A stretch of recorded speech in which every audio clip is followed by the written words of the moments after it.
We are up before dawn or stay up all night. We spend Christmas, Thanksgiving, and Easters with our patients. We have arms strong enough to pick someone up and put them to bed, but gentle enough to reposition without waking them. We are personal support workers. As a support worker, you are always on the go. The need of care is something that never stops. Throughout your shift, you perform a variety of duties specialized in care plan to each individual resident. No two residents' care plan is ever the same. For some, assistance is very minimal, but for others, they require total care.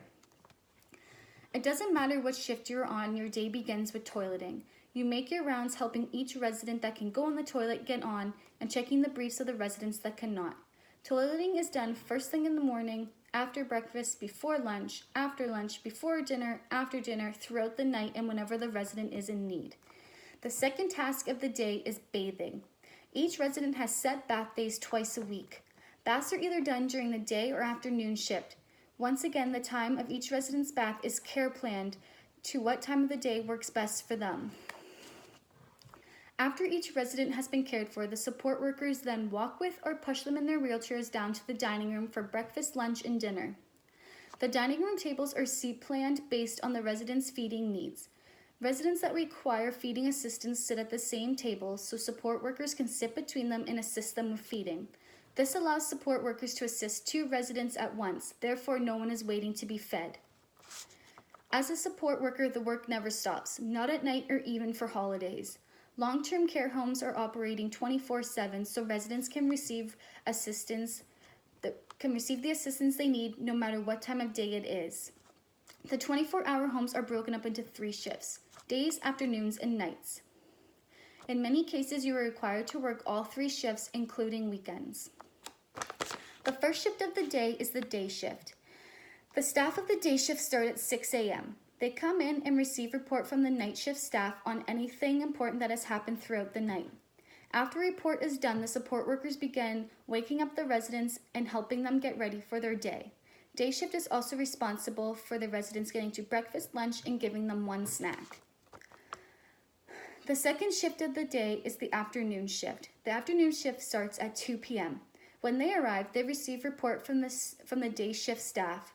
They are responsible for getting the residents to dinner and giving them a snack before bed.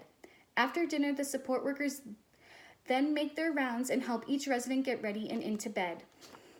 The third shift of the day is the night shift, which starts at 10 p.m. When they arrive to the unit, they receive report from the staff of the afternoon shift. Even though residents are usually asleep during this shift, staff still make rounds to help people onto the toilet and to check and change the briefs of others. The night shift staff is also responsible for putting away laundry and laying out towels and other supplies for the next day. Working as a personal support worker, I learn new skills every day.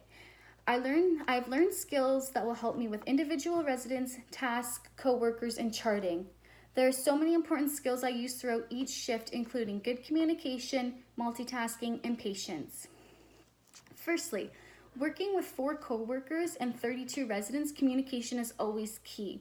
The skill to be able to communicate with co-workers is very important while caring for others because it helps to make sure everyone is looked after and things are getting done properly and efficiently throughout the shift.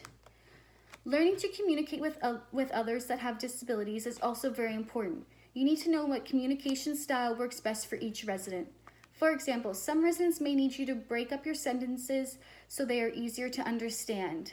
Others may require you to write things out for them due to hearing issues. Having a knowledge of different ways to help overcome communication barriers is very important while caring for another individual. Secondly, multitasking becomes a skill that is your best friend while taking care of 32 residents and only having 3 support workers and 1 nurse per shift. Being able to do multiple tasks at one time while doing them effectively and to your best ability helps the hectic workday run smoother. For example, when you wake up a resident and get them onto the toilet, instead of waiting around for them to finish, you can pick out their clothes for the day, make their bed, run the water, and grab face towels for them to freshen up with if it's not their bath day. Doing all these little tasks while waiting for your resident will cut the time it takes you to complete their care, leaving you with extra time to make sure everything is complete throughout the day. Lastly, many residents in long-term care homes have dementia or Alzheimer's.